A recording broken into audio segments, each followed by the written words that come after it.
Sr. Presidente do Centro de Investigação Joaquim Veríssimo Serrão, Sr. Dr. Oliveira Martins, representante do Presidente da Câmara de Santarém, senhores representantes da Academia Portuguesa da História aqui presentes, a senhora professora doutora Fátima Reis, vice-presidente, o secretário-geral, professor Dr. Marco Daniel, os membros, os meus estimados colegas da Universidade de Lisboa, Faculdade de Letras, Vítor Serrão e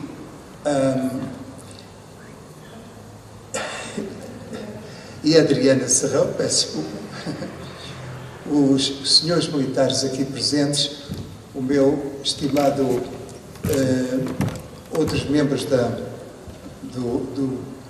do Centro de Investigação, como o professor Eurico Dias, o representante da Associação 25 de Abril, o meu camarada que esteve mobilizado também em Moçambique e foi membro da 43ª Companhia de Comandos aqui presente. Um abraço. O senhor Coronel, peço desculpa, devia ser o Durão, que é o presidente do ICEI, a que eu pertenço, à direção também. E quero cumprimentar o senhor Coronel Bernardo. Permita-me que o trate por meu coronel, porque eu também estive no ultramar e sou antigo combatente. Quero dizer, minhas senhoras e meus senhores, em primeiro lugar, que a minha comunicação não tem nenhuma intenção política, sendo apenas uma visão de historiador. A história, como afirmou Jorge Duby, estuda o passado para compreender o presente e perspectivar o futuro. Em Portugal, vou ser menos prolongado e para não sofrer, para não deixar as pessoas sofrerem com algumas redundâncias.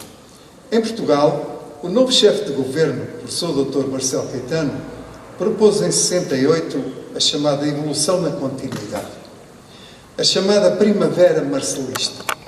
Embora a esquerda portuguesa tenha duvidado e até rejeitado o que lhe pareceu ser um novo fôlego para um velho regime, uma parte da burguesia intelectual urbana esperava ver diminuída a repressão e Portugal modernizado. Durante um tempo breve, o país ficou em suspenso. No ultramar, a guerra, iniciada há 7 anos, prometia eternizar-se, dando a impossibilidade de ser resolvida no plano militar, constituía a maior dificuldade do regime a nível interno e externo. Lograda a tentativa do próprio governo Marcelo Caetano para impor uma linha de autonomia progressiva e crescente participação nos territórios africanos, no âmbito de uma solução neocolonialista do regime com oposição democrática a recusar-se a participar no ato eleitoral de outubro de 73. Eu estava colocado no norte de Moçambique, numa unidade de infantaria, no Chioco, a 120 km de Tete. Por carência absoluta de condições de liberdade mínimas, a chamada ala liberal assumiu a ruptura com o quadro institucional que tentara sem êxito transformar, criando as condições para uma crescente agitação e descontentamento do país, aumentando o progressivo isolamento internacional do governo Caetano, em face à própria base de sustentação do regime que procurava representar. Para completar o quadro, a hierarquia da Igreja Católica demarcava-se também ela da política colonial do governo, já de algum modo posta em causa pela audiência concedida pelo Papa Paulo VI aos chefes dos principais movimentos de libertação e posteriormente objeto de tempestuosa entrevista entre Marcelo Caetano e o Patriarca de Lisboa e o Bispo de Quelimane a propósito dos massacres de Viriame, em Moçambique, cometidos pela 6ª Companhia de Comandos de Moçambique. Para adensar ainda mais este clima de dificuldades, começaram a fazer-se sentir os primeiros efeitos da crise económica internacional provocada pelos brutais aumentos de 1973 do preço do petróleo, com a taxa de inflação a aproximar-se dos 30% entre março de 73 e março de 74. É neste contexto que o lançamento do livro do general António Spínola, como ouvimos há bocadinho, Portugal e o Futuro, no qual se propunha uma solução política e não militar para o impasse da guerra, num quadro institucional federalista, surge como um verdadeiro detonador para uma situação que se afigurava cada vez mais explosiva. Pressionado pelos setores mais direitistas do regime, Marcelo Caetano demite os generais Spínola e Costa Gomes, que dera a sua cobertura à publicação do livro dos cargos de vice-chefe e chefe do Estado-Maior-General das Forças Armadas, e promoveu, a 14 de março de 74, uma cerimónia de apoio ao seu governo por parte da maioria dos oficiais no ativo. Estava lançado o rastilho. Numerosos capitães do Exército, com o apoio de alguns oficiais superiores, desde setembro de 73, vinham a reunir-se regularmente, tinham como base reivindicações de natureza corporativa contra um diploma governamental que os prejudicava na sua carreira, obtêm deste modo a confirmação da impossibilidade de readquirirem a sua dignidade e de prestigiarem as Forças Armadas sem uma profunda mudança de natureza política que passava pelo derrubo do governo de Caetano e do próprio regime político de que aquele era instrumento. A 16 de março desencadeia-se uma marcha do Regimento das Caldas da Rainha sobre Lisboa, rapidamente detida, seguida da prisão de muitos militares. Por fim, na madrugada do 25 de abril de 74, realiza-se a que foi considerada a Revolução dos Cravos. O movimento, que seria inicialmente um golpe de Estado, transformou-se pela adesão popular numa revolução.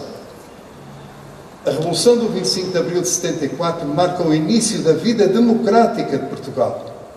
O golpe militar, conduzido pelo movimento das Forças Armadas, põe termo ao regime autoritário do Estado Novo, abrindo caminho para a resolução do problema da guerra colonial e para a democratização e o desenvolvimento do país. Reparem,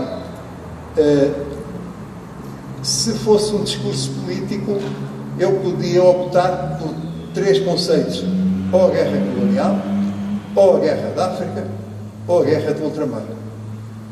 Porque estas 3 abordagens conduzem a conclusões diversas.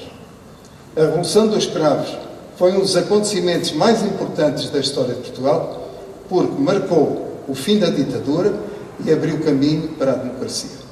A importância desse dia não é apenas histórica, ela continua a influenciar o futuro do país de várias formas.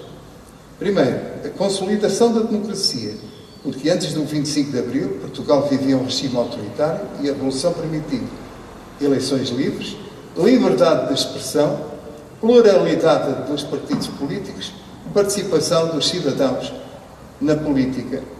Para o futuro, isto significou que a democracia portuguesa não pode perder nunca a memória e a defesa destes valores. Direitos e liberdades fundamentais. Depois da Revolução surgiram direitos que hoje são considerados básicos: a liberdade de imprensa, a liberdade de associação, a liberdade dos direitos laborais, a igualdade perante a lei. Estes direitos estão consagrados na Constituição da República Portuguesa de 76, continuam a orientar o desenvolvimento do país, mas a Constituição não é imutável. Será aquilo que os portugueses desejarem que seja. Modernização e integração europeia. Peço desculpa. A Revolução abriu caminho para a integração internacional de Portugal. Um exemplo importante foi a entrada na União Europeia, na altura Comunidade Económica Europeia, em 1986. Este facto trouxe a Portugal o desenvolvimento económico, muitos investimentos em infraestruturas, de que Portugal tanto necessitava, uma maior mobilidade e oportunidades para os portugueses, e todos estes aspectos influenciaram diretamente o futuro económico e social do país. O fim da guerra colonial e a nova relação com o mundo permitiu a independência de vários países africanos, como Angola, Moçambique, Guiné-Bissau, mais tarde Cabo Verde, São Tomé e Príncipe. Isto mudou profundamente o papel de Portugal no mundo e permitiu focar recursos no desenvolvimento interno. Celebrar o 25 de Abril ajuda as novas gerações a compreender o valor da liberdade, os riscos de regimes autoritários, a importância da participação cívica para proteger a democracia no futuro. Para isso, há que lembrar o valor essencial da memória histórica. Muitos jovens, tendo nascido em democracia, não viveram o que foi a ditadura em Portugal. Por isso, relembrar o 25 de Abril ajuda a perceber que direitos como a liberdade de expressão, eleições livres ou igualdade não são garantidos para sempre, foram conquistados. Além disso, não podemos esquecer a importância da revolução na educação cívica dos jovens, pelo que os acontecimentos do passado explicados em escolas e nos média ajudam ao desenvolvimento do pensamento crítico, à participação política e ao interesse pela sociedade. Não é sobre o passado, é sobre o que significa ser cidadão hoje. São inúmeros os desafios que Portugal enfrenta 52 anos depois do 25 de Abril. Por um lado, um déficit demográfico e um consequente envelhecimento populacional, uma necessidade económica sustentável, nomeadamente uma nova perspectiva em relação ao mar e à sua zona económica exclusiva. Outro enorme desafio é a regionalização e a descentralização do Estado, bem como a reforma do sistema político de forma a conseguir adaptar-se às mudanças globais e locais. O futuro de Portugal, aquele futuro sonhado pelos que fizeram e viveram a Revolução de Abril, requer uma abordagem integrada que considere tanto os desafios internos quanto os externos, visando um desenvolvimento sustentável e competitivo com justiça social. Em conclusão, o 25 de Abril continua a ser muito importante para o futuro de Portugal, porque estabeleceu os pilares da democracia, da liberdade, dos direitos humanos e do desenvolvimento internacional que continua a moldar o país hoje. Os 52 anos do 25 de Abril é legítimo que os portugueses se perguntem se o país está no patamar do progresso económico e social prometido pela Revolução e se alcançou as metas europeias sonhadas. Persistem hoje muitas desigualdades na sociedade portuguesa. Desigualdades no acesso a áreas essenciais à vida das pessoas, como a saúde, a educação e a habitação, alargando as diferenças cada vez mais profundas em relação às capacidades económicas dos portugueses, bem como aumentam as desigualdades no acesso às oportunidades para milhares de jovens que não encontram futuro no seu próprio país e no aumento às bolsas de pobreza e da exclusão que não poupam os jovens, as crianças e os idosos.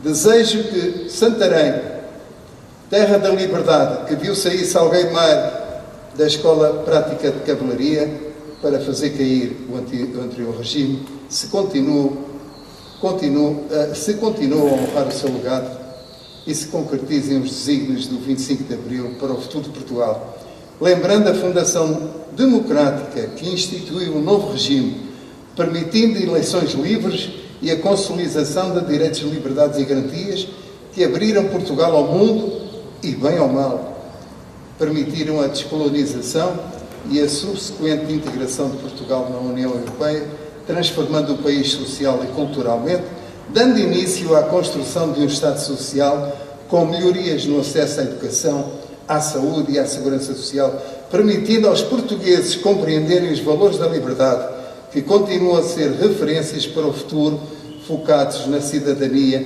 participação política e igualdade de oportunidades. E, apesar do muito que ainda falta cumprir, compreendermos que a utopia não é aquilo que é impossível alcançar, mas aquilo que ainda não foi possível alcançar. Disse: